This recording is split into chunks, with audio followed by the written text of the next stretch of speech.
ಭಾರತೀಯ ಜನತಾ ಪಕ್ಷದಿಂದ ಹುನಗುಂದ ಮತಕ್ಷೇತ್ರದ ಚುನಾವಣೆ ಪ್ರಭಾರಿ ಜವಾಬ್ದಾರಿಯನ್ನು ವಹಿಸಿಕೊಂಡ ನಂತರ ಈ ಕ್ಷೇತ್ರದಲ್ಲಿ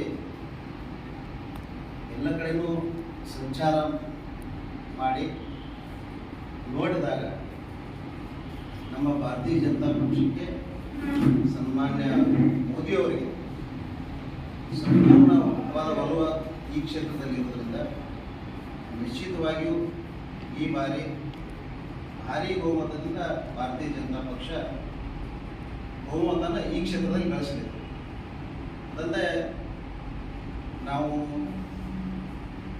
ಎಲ್ಲ ಕಡೆಗಳ ಹೋದಾಗ ಸಾಮಾನ್ಯವಾಗಿ ಕೂಲಿ ಮಾಡುವಂಥ ಹೆಣ್ಣು ಮಗಳ ಸಹಿತ ಮೋದಿಯವರು ಈ ದೇಶಕ್ಕೆ ಅನಿವಾರ್ಯ, ಮೋದಿಯವರು ಪ್ರಧಾನಮಂತ್ರಿ ಆಗಬೇಕು ಅನ್ನುವಂಥ ಒಂದು ಇಚ್ಛೆಯನ್ನು ವ್ಯಕ್ತಪಡಿಸಿದ ನೋಡ್ರೆ ಸನ್ಮಾನ್ಯ ಮೋದಿಯವರು ಈ ದೇಶದ ಎಲ್ಲ ನಾಗರಿಕರಿಗೆ ಮನಮುಟ್ಟುವಂತೆ ತಮ್ಮ ಕಾರ್ಯವೈಖರಿಯಿಂದ ಮನಮುಟ್ಟುವಂತೆ ಅದಾರ ಅನ್ನೋದು ಇವತ್ತು ಸಾಬೀತಾಗಿದೆ. ಹೀಗಾಗಿ ರಾಜ್ಯದ ಎಲ್ಲ ಕಡೆ ಭಾರತೀಯ ಜನತಾ ಪಕ್ಷಕ್ಕೆ ಉತ್ತಮವಾದ ವಾತಾವರಣ ಇರುವುದರಿಂದ ಮತ್ತು ಯುವ ಕಾರ್ಯಕರ್ತರೆಲ್ಲರೂ ಅತ್ಯಂತ ಆಸಕ್ತಿ ವಹಿಸಿ ಅತ್ಯಂತ ಉತ್ಸುಕರಾಗಿ ರಾಜ್ಯಾದ್ಯಂತ ಎಲ್ಲ ಮನೆಗಳಿಗೆ ತೆರಳಿ ನಮ್ಮ ಪಕ್ಷದ ಪರವಾಗಿ ಪ್ರಚಾರವನ್ನು ಮಾಡ್ತಾ ನಮ್ಮ ಭಾರತೀಯ ಜನತಾ ಪಕ್ಷಕ್ಕೆ ಹೆಚ್ಚಿನ ಬಹುಮತ ಕೊಡುವಲ್ಲಿ ಎಲ್ಲರೂ ಕಾರ್ಯನಿರ್ವಹಿಸುತ್ತಿದ್ದಾರೆ. ಹೀಗಾಗಿ ನಿಶ್ಚಿತವಾಗಿ ಭಾರತೀಯ ಜನತಾ ಪಕ್ಷ ರಾಜ್ಯದಲ್ಲಿ ಎಲ್ಲ ಕ್ಷೇತ್ರಗಳಲ್ಲಿ ಜಯಶಾಲಿಯಾಗಿದೆ. ಅದೇ ರೀತಿ ನಮ್ಮ ಜಿಲ್ಲೆಯಲ್ಲಿ ಸನ್ಮಾನ್ಯ ಪಿ ಸಿ ಗದ್ದಿಗೌಡರು ಉತ್ತಮ ಕಾರ್ಯವನ್ನು ನೋಡಿ, ಅವರ ಸರಳ ಸಜ್ಜನಿಕೆಯ ವ್ಯಕ್ತಿತ್ವವನ್ನು ನೋಡಿ ಅವರಿಗೂ ಇಡೀ ಜಿಲ್ಲೆಯಾದ್ಯಂತ ಭಾರತೀಯ ಜನತಾ ಪಕ್ಷಕ್ಕೆ ಆಶೀರ್ವಾದ ಮಾಡೋಕ್ಕೆ ಇದುಗಾಲದಲ್ಲಿ ಭಾರತೀಯ ಜನತಾ ಈ ಜಿಲ್ಲೆಯ ಅಂತ ಹೇಳುವುದು.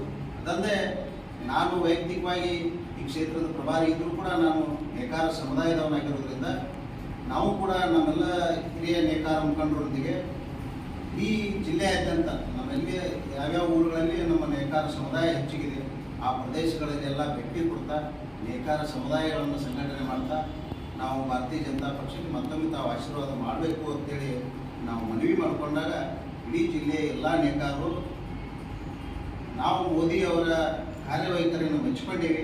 ನಮಗೆ ದೇಶ ರಕ್ಷಣೆಗೆ ಮೋದಿಯವರು ಅನಿವಾರ್ಯ ಅದಾರ. ಹೀಗಾಗಿ ನಾವು ಭಾರತೀಯ ಜನತಾ ಪಕ್ಷಕ್ಕೆ ನಿಶ್ಚಿತವಾಗಿ ಮತವನ್ನು ಹಾಕ್ತೀವಿ. ಮತ್ತೊಂದು ಅವಧಿಗೆ ಪಿ ಸಿ ಗದ್ದಿಗೌಡರನ್ನ ಗೆಲ್ಲಿಸ್ತೀವಿ ಅನ್ನುವಂಥ ವಿಶ್ವಾಸವನ್ನು ನಮಗೆ ವ್ಯಕ್ತಪಡಿಸಿರುವುದರಿಂದ ನಿಶ್ಚಿತವಾಗಿ ಭಾರತೀಯ ಜನತಾ ಪಕ್ಷ ಸನ್ಮಾನ್ಯ 5ನೇ ಬಾರಿ ಮತ್ತೊಮ್ಮೆ ಲೋಕಸಭೆಯ ಸದಸ್ಯರು ಆಗ್ತಾರೆ ಅನ್ನುವಂಥ ಸಂಪೂರ್ಣ ವಿಶ್ವಾಸ ನಮಗೈತಿ ಮತ್ತು ನಿಶ್ಚಿತವಾಗಿ ಅವರು ಹಾಗೆ ಆಗ್ತಾರೆ ಅನ್ನುವಂಥ ಭರವಸೆ ಇದೆ. ಹೀಗಾಗಿ ನಮ್ಮ ದೇಶಕ್ಕೆ ಇವತ್ತು ಸನ್ಮಾನ್ಯ ಮೋದಿಯವರು ಅಂತಾರಾಷ್ಟ್ರೀಯ ಮಟ್ಟದಲ್ಲಿ ನಮ್ಮ ದೇಶವನ್ನು ಅತಿ ಆರ್ಥಿಕ ಬಲಾಢ್ಯ ರಾಷ್ಟ್ರವನ್ನಾಗಿ ಮಾಡುವಲ್ಲಿ ತಾವೇನು ದಿನನಿತ್ಯ ಪಾತ್ರ ವಹಿಸ್ತಾ ಇದ್ದಾರೆ. ಇಂಥ ಪಾತ್ರಕ್ಕೆ ಇಡೀ ಜಿಲ್ಲೆಯ, ರಾಜ್ಯದ, ದೇಶದ ಎಲ್ಲ ಜನ ಅವರಿಗೆ ಮನಸ್ಸಿಗೆ ಬಂದಿರೋದ್ರಿಂದ ನಿಶ್ಚಿತವಾಗಿ ಭಾರತೀಯ ಜನತಾ ಪಕ್ಷ ಗೆಲ್ತದೆ. ಮತ್ತು ಸನ್ಮಾನ್ಯ ಮೋದಿಯವರ ಆಸೆ ಅಬ್ಕಿ ಬಾರ್ 400 ಪಾರ್ ಅನ್ನೋದ್ರಲ್ಲಿ ಅದು ನಿಶ್ಚಿತವಾಗಿ 400 ಗಡಿ ದಾಟ್ತೀವಿ ಅನ್ನುವಂಥ ವಿಶ್ವಾಸ ನಮಗೆ.